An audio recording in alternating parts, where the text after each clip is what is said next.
Submitted for the approval of the Midnight Pals. Created by Bitter Corella.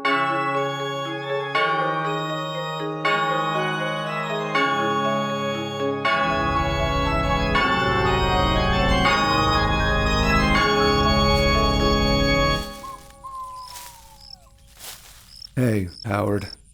Early again, huh? No, Edgar. Actually, I was on time. I tried to start the campfire, but, Ugh, what a mess. Here, let me try. Hey, guys. Hey, Steve. Clive. Hey. Wait, where's Dean? Steve, weren't you bringing him? Oh, dang, where's she got to? Dean! Diener! Here I am. Dean, I told you to hold on to my hand. These woods can be dangerous if you get lost. Who's telling a story tonight? I could do the tale of the Eldritch Abomination. Or I could do the tale of the horny ghost. What, again? No, a different Eldritch different Abomination. horny ghost. I don't like Howard's stories. What's wrong with my stories, Dean? The Eldritch Abominations clearly represent the author's prejudices and fear of cultural change in a world that is becoming more egalitarian. Clive taught him to say that. I would never. Did I say it right, Clive? You know what? I'm gonna tell my story anyway. Submitted for the approval of the Midnight Society. I could call this story. Sup, fuckers? I call this story the. I got a story for you tonight. Hey, I already started my story. Actually, Howard, you didn't throw the midnight dust yet, so technically... I was just about to. Dean distracted me with that whole egalitarian spiel.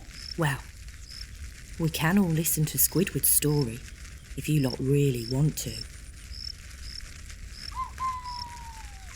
Let's hear Mary's story this evening. Thanks. Right, listen up, fuckers. Hang on, Mary. You know you gotta start with the proper words. Oh, come on. You know how I roll, Steve. I do what I want. I like it when we say the words. Okay, fine. Submitted for the approval of the Midnight Society. I call this story... Throw the midnight dust! You know what? I'm gonna let you throw the midnight dust tonight, Dean. Oh, gosh. Can I really? Can I, Stephen? All right, go ahead. Don't eat any. I wasn't gonna eat any. I call this story... Go on, Dean. I like when it sparkles. The Tale of the Frankenstein.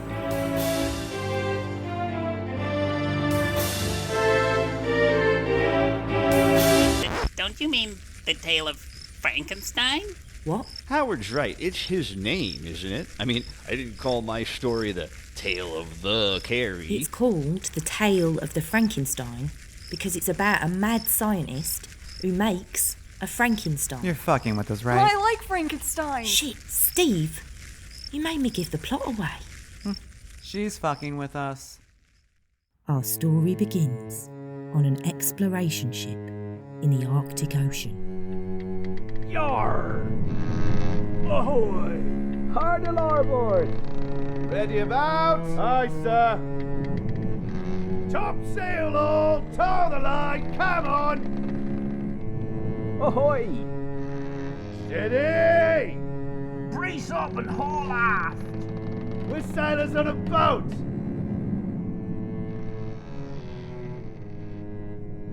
Ha! Smell that sea air. I can't, Captain. My nose is frostbitten. I think it might be about to snap off. Well, no wonder. You're wearing linens and a pith helmet. Didn't you pack a scarf? No, sir. You said we were going to the tropics. Ah, but not just any tropics. The northern tropics. Verdant paradise at the far north of the globe. Toasty warm. Oh, This polar ice is just a barrier. begging your pardon, sir. That's not the case at all. Not according to conventional geography. Oh dear. Just a little further and we'll go from Arctic ice to paradise. Plant the flag, pick some coconuts, spend a few days sunbathing, and then straight back up via the Cape of South America. South America? The very southern tip. Only that's nearer the South Pole, isn't it, sir? I mean, The clue is in the name. Yes, but as I'm sure you're aware, the world is round. We go off the north side, we come back on the south. No, sir. That would only happen if the planet was a torus. Ha! You think you've got science on your side, now you're citing astrology. No, sir. A torus is a topological volume, described by rotating a circle about the coplanar... It's a donut shape, sir. You're saying the world is a donut? No, sir. I'm saying that's what you're saying. Do you like a good donut? Is this the right story? I don't remember Frankenstein being on a ship. We haven't got to Frankenstein yet. This is my framing device. What's a framing device? It's when one story's nested inside of another story, like a grandpa reading a bedtime book to a kid. Or a group of friends gathering around a campfire to tell their strange and scary tales. Or someone giving a statement at a lunatic asylum. Why would you give a statement at a psychiatric hospital? So you could tell a story? Oh, I get it.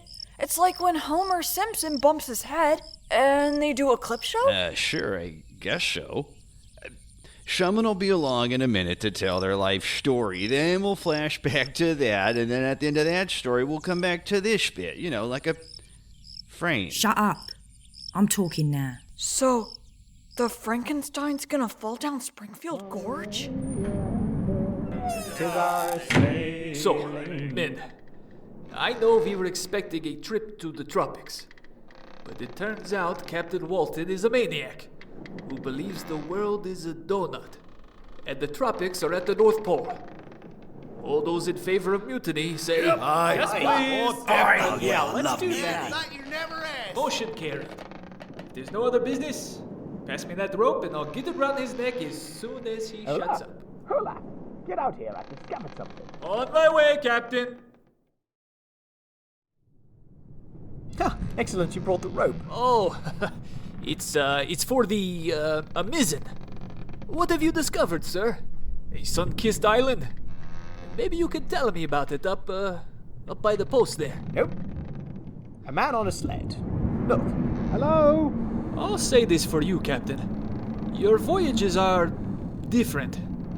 I've never stopped to pick up a hitchhiker in the middle of the ocean before. Hello? Ship? Any chance of a ride? Oh, the more the merrier. Olaf, throw him the rope. All aboard. Heave! Either of you seen a Frankenstein around here? Afraid not. Curious. What's a fellow like you doing in a frozen ocean like this? Tell you what, get me something to drink and I'll tell you my life story. Victor was a bright kid. A real nerd, though. No friends. Grew up in Geneva. Got good grades, then off to the medical school at Ingolstadt. Top of his class. No time for socialising. Always stayed late at the lab doing, I don't know, nerd shit with Bunsen burners and that. Good evening, Victor. Professor Griffin, didn't see you there. No, that's the invisibility potion I've been working on. Marvelously effective, but I can't seem to find a counteragent. What do you have there? Oh, it's some nerd shit with Bunsen burners and that. Very... Fine. It's a thermoalchemic pump running phlogiston and caloric fluid through an ambiguous matrix. It bubbles, and occasionally gloops. Ah, there it goes. Well, it's quite a repellent shade of green. Oh, it changes colour. Look. Purple now. Impressive. Does it do anything else? No. It adds atmosphere, you know? You put it on a slab in your laboratory and it looks sciencey. No practical applications? No benefit to mankind? None whatsoever. Victor, your undergraduate studies are coming to an end next semester. What are your plans? My plans? Yes. Where do you see yourself in 5 years' time? Well, hopefully still able to see myself.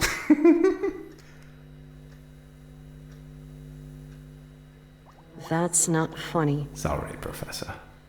As it happens, I wanted to talk to you about something. Academically, you've been our highest performing student since the day you came here, and yet, how to put this? There are areas in which you seem to have learned nothing at all.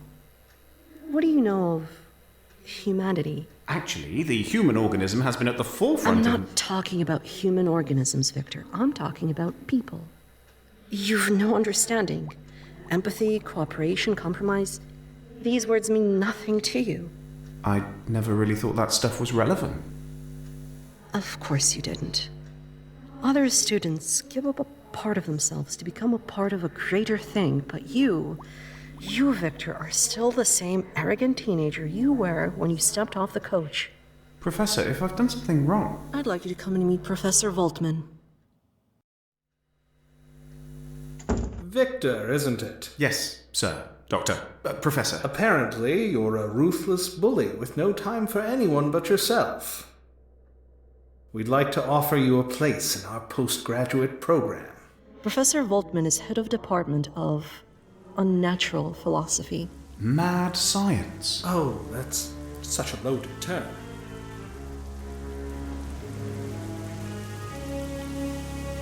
Ingolstadt Medical was the biggest centre of mad science in the world. Perfect city for nothing but imposing castles and graveyards, surrounded by wolf-infested coniferous forests and snow-capped mountains. Thunderstorms all year round. Half the population dying of plagues, the other half digging them up to do weird experiments.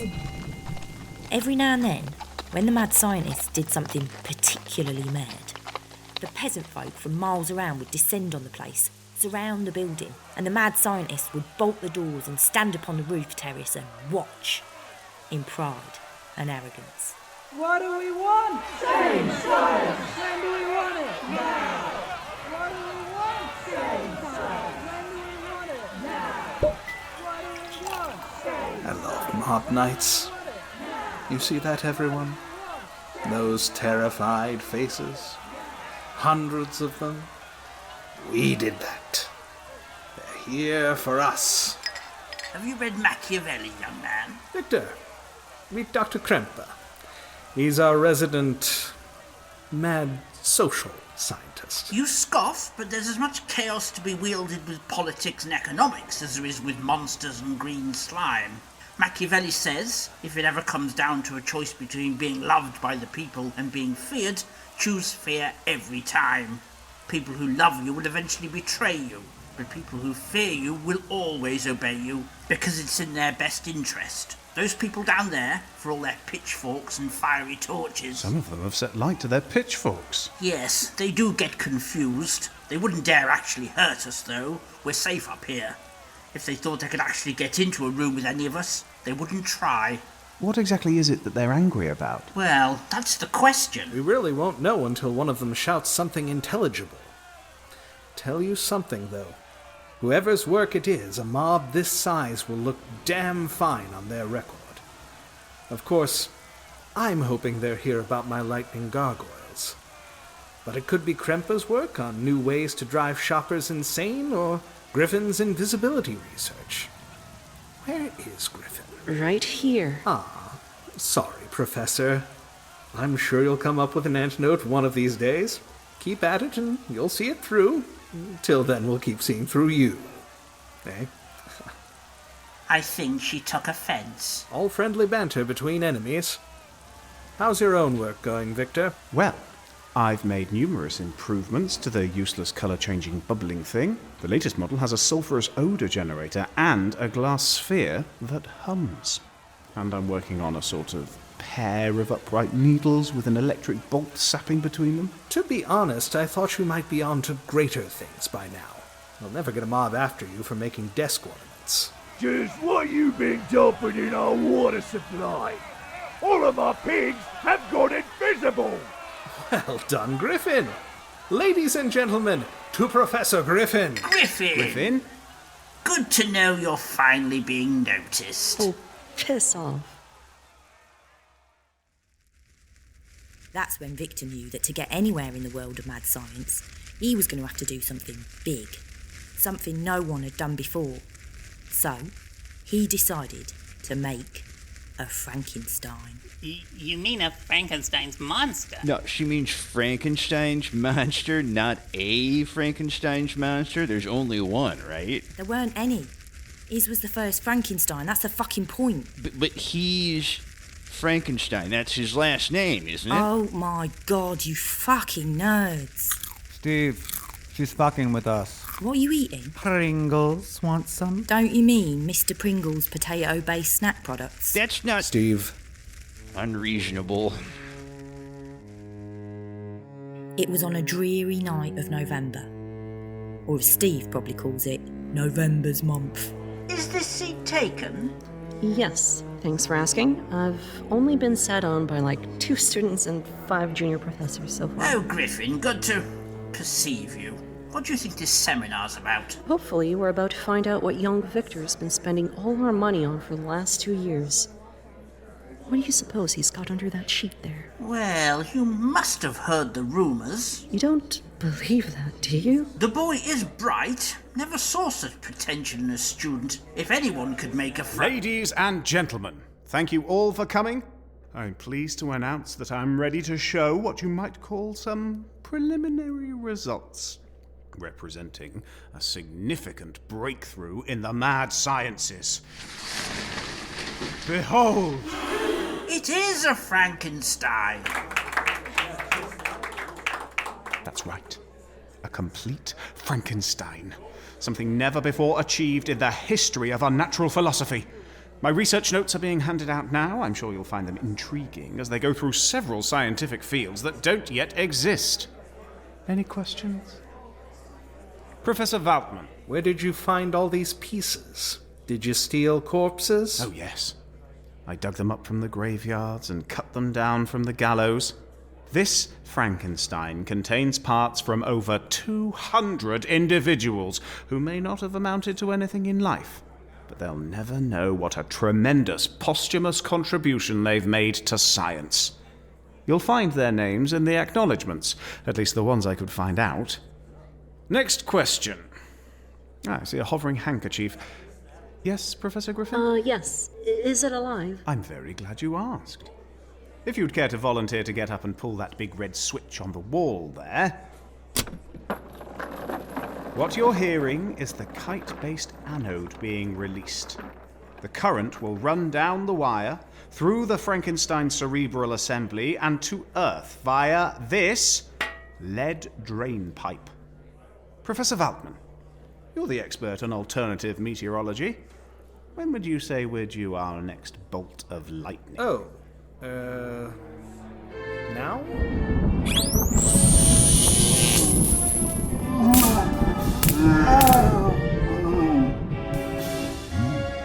It's alive! My Frankenstein is alive!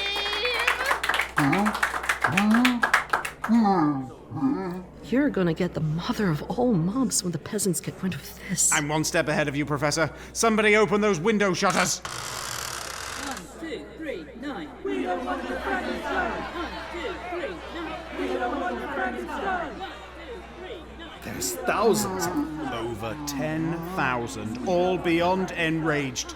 Coaches had to be sent to neighbouring duchies to bust them in. Pitchforks have sold out at all major agricultural suppliers. Motion to appoint Victor as head of department. I'm head of department. Seconded. This isn't how we... Carried. Victor, you're... You will address me as Professor. All right then, Professor. This isn't so much a question, more of an observation. Go on. Your Frankenstein's buggered off. Shit.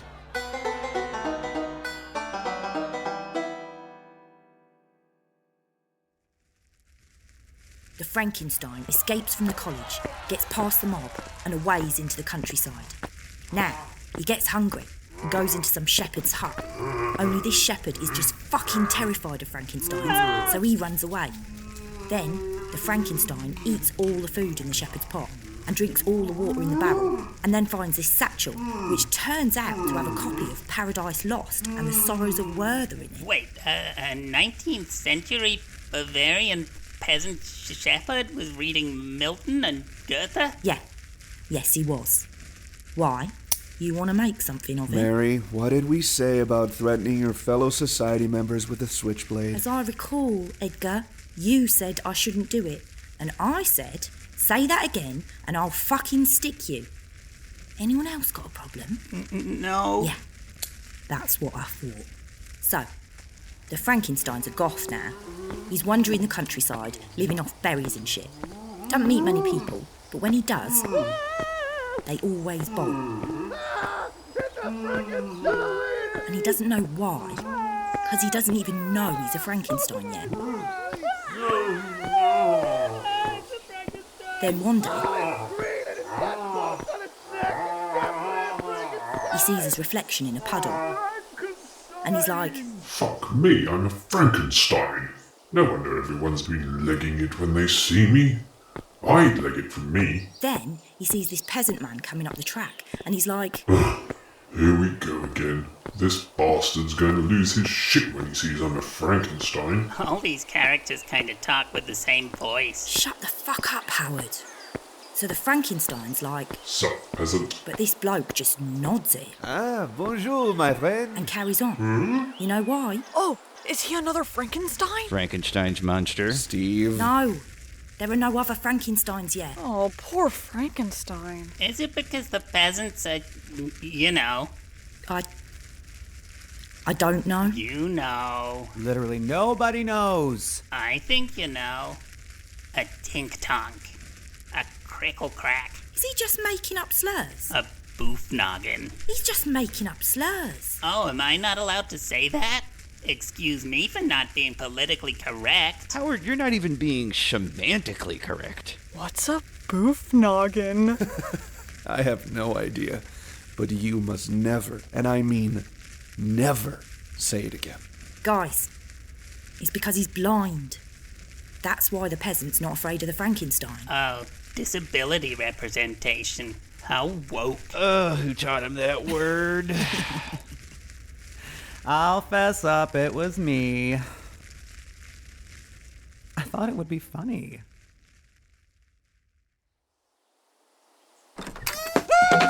Hello? What happened? I chopped some firewood for you. Thought you might want a hand. Well, thank you, but next time ask first. Don't just leave it all over the doorstep. I wanted it to be a surprise. Well, it was that. Have we met? We have now. I'm your new living human next door neighbor. Next door? I live in the middle of a forest. Yes, but we built a house next to yours. Me and my living human family who are usually out. You can't see it because you're blind, but it's there. I'm not living alone in your root cellar. Huh. Haven't been spying on you, working up the courage to introduce myself, dreaming of becoming your friend and going on boat rides together and being loved and needed. None of that. Good. Because that would be what we call fetishization, And it would not make us friends. Anything else I can help you with? Well, I'm passing by on my way to a town to do normal human stuff like shopping for bread. Well, if it's no trouble, and if you don't mind being a bit less weird, I could do with a hand at gathering some apples. Gladly. I love gathering. Ah, merci. My orchard's round the back. It's this way. Your orchard? Yes, 2 acres. You must have seen it. And if we pick right now, they'll have exactly the right tang to give my cider. What's that? There was a tree. Here. And here. And here. Where are my trees? Well, they might be, on your doorstep and piled very neatly along the front of your cottage. You cut down my orchard. Was I not supposed to? My granddad planted those trees. That was my booze supply for the whole winter. What's booze?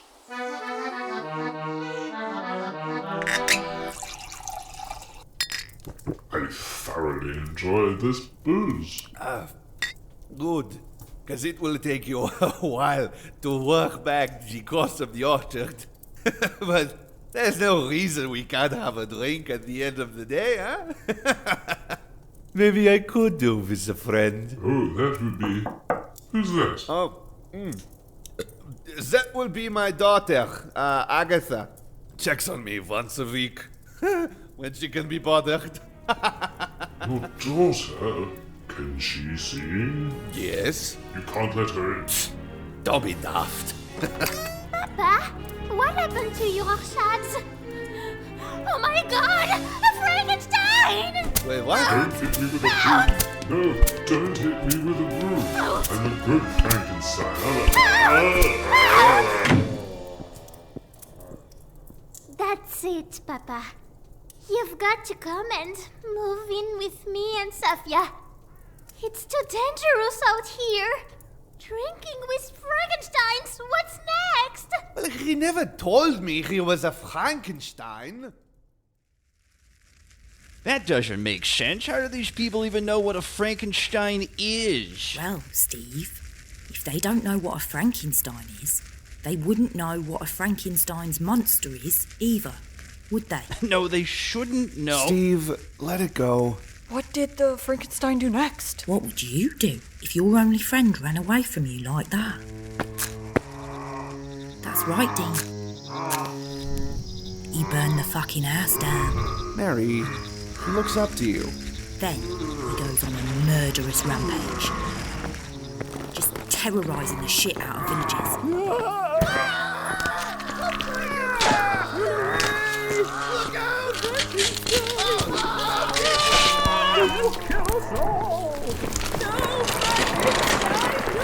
Till one day, somewhere near Geneva, he sees a little child playing, and he says to himself, Adults run from me, but maybe an innocent child who doesn't know what a Frankenstein is won't be afraid of me. Maybe this time I really can make a friend. Did it work? No, Dean. The child screamed at the sight of him, so the Frankenstein snapped his neck. Like a twig.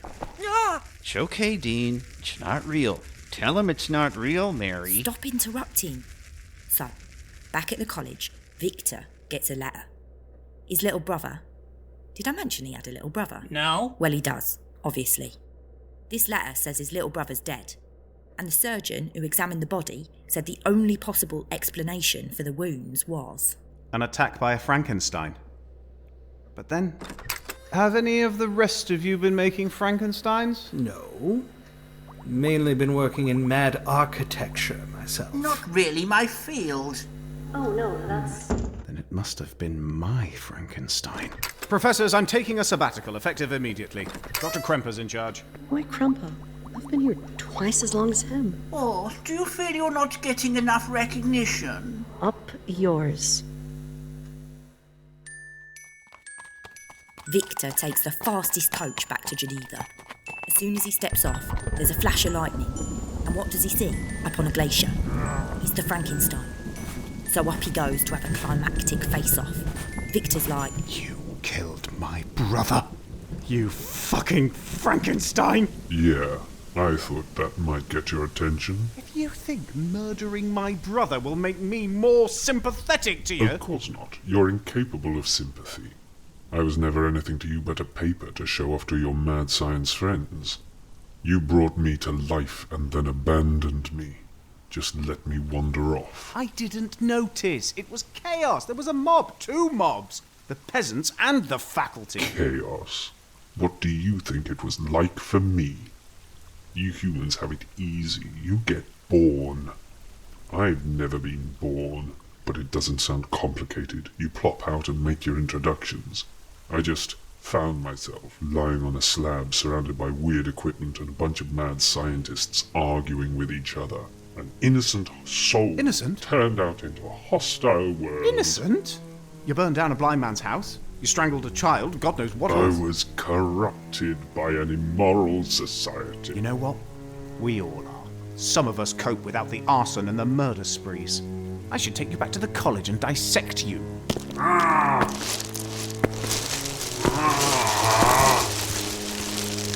I'd like to see you try. What do you want? I want you to make another Frankenstein. Another Frankenstein's monster, you mean? Whose fucking story is this? I'm done with Frankensteins. I need to do something different for the sake of my career. I can't only make Frankensteins forever. They'll start calling me Dr. Frankenstein. Ah, for Pete's sake. This one will be different. You're going to make a Lady Frankenstein. A Lady Frankenstein? Why would I do that? Because no one's ever done it before. Behold, an achievement unparalleled in mad science. A Lady Frankenstein. What the? Any questions? Yes? Who am I? I didn't mean you. Frankenstein, Frankenstein, Frankenstein. Victor, Frankenstein. congratulations on another spectacular. Let me out! Early estimates put the mob size at 12,000. They're having to share pitchforks. A success for one is a success for all, Waldman. Oh, hang on. My arm's being grabbed. You know how it is. Hello, Victor. How did you get up here? Ah, Victor. I see you've met my new master's student. What? Didn't see me coming, eh? Let me out! So, you've prevented your new Frankenstein from escaping this time. Let's go take a closer look at her, shall Go we? off me! Keep quiet. Why? Do you see that bubbling glassware behind her cage? Of course, I put it there. It's harmless. Not quite true. Caloric fluid and phlogiston, correct? Yes. Now, tell me, what would happen if one connected the caloric and phlogiston pipes through a simple Paracelsian capacitor, like that one? How long's that been there? The question was, what will happen? Perhaps my new postgraduate can answer it. How is your practical alchemy? The alembical potential in the capacitor will rapidly cohovate the caloric. Causing the phlogiston to transmute into an unstable isotope? Oh, I'm impressed. The chrysopian differential will cause the system to heat. Enough heat to ignite the luminiferous ether. A phlogiston bomb. That's Griffin's phlogiston bomb. It's a work in progress. It'll blow the whole department down. Only when I press this invisible detonator, which I have in my invisible hand. Get in the cage, both of you. Now give me the key. Thank you. Oh dear, I've thrown it off the battlements. Excuse me? What do you want? Is it true what they've been saying? That I'm a Frankenstein? Oh, yes. The newest model. Multiple enhancements across your body, mind, and aesthetics. You know, the two of you could probably break through the cage bar. Yes, I was meaning to ask about the aesthetics. What do you do that for? She's supposed to be monstrous. She's literally a monster. She looks like an undergraduate going to a sexy Halloween party. She was supposed to look monstrous. Why? So she can be my girlfriend. Oh. You wanted someone who couldn't do better than you. Yes. Men, Frankenstein. Griffin, I believe you were threatening to blow us all up. What are your demands? Oh, I don't have any demands. I pressed the detonator while you were arguing. What? Why? You don't get to the top of the unnatural philosophy department without pissing people off, Victor. And I guess you pissed me a little too far off. You're mad! Literally part of my job title? You've got promoted over my head, and then you passed me over for a promotion yourself. Years of being treated like I'm invisible. You are invisible! Everyone! We all need to live! Oh, they already have. All in on it with me. Slipped out into the mob while you were arguing. Look at them down there. They're here for you, Victor. Tragically, you and both your Frankensteins are about to be destroyed in a daring but unwise experiment, and the department will finally get that new building we've been asking for years. Be seeing you, Victor. Yeah? Can't say the same. Still not funny. You happy now? We belong dead. What about me? I deserve to live. No, you don't. You've done nothing wrong.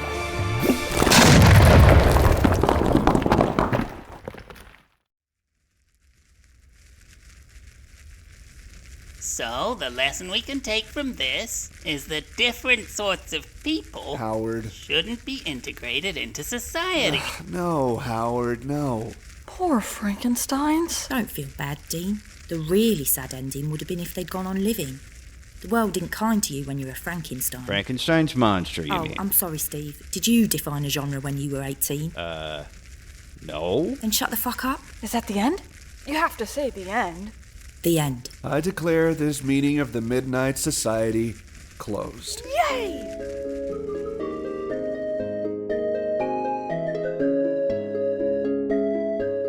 Submitted for the approval of the Midnight Pals, starred Rebecca D'Souza as Mary Shelley, Rodrigo Borges as Edgar Allan Poe, Jason Robinson as Stephen King, Sister Indica as Clive Barker, Wren Montgomery as Dean Koontz, and Robin Johnson as H.P. Lovecraft, with Dominic Rye as Victor Frankenstein, CANAVAN Connolly as the monster, Beth Lindley as the bride, Anna LAZAREV as Professor Griffin, Brad Barnes as Professor Waldman, David Court as Dr. Krempa, Rodrigo Borges as DeLacy, Lietthis as Agatha, Lou Sutcliffe as Captain Walton, and Dexter Howard as Olaf, and additional voices by Loretta Chang, Pella Freed, Mercedes Hasselroth, Daisy McNamara, Eve Morris, and Adam Robinson. The script was written by Robin Johnson and edited by Bitter Corella, with a story based loosely on Frankenstein by Mary Shelley. The episode was directed and produced by Robin Johnson. Daisy McNamara was an audio consultant. Submitted for the approval of the Midnight Pals is created by Bitter Corella. All characters are fictitious, especially the real ones. If you've enjoyed this episode, please consider leaving us a rating or a review on Apple Podcasts, Spotify, or your favorite podcast platform. Find Submitted for the approval of the Midnight Pals at midnightpals.com or follow us on Twitter at midnight_pals.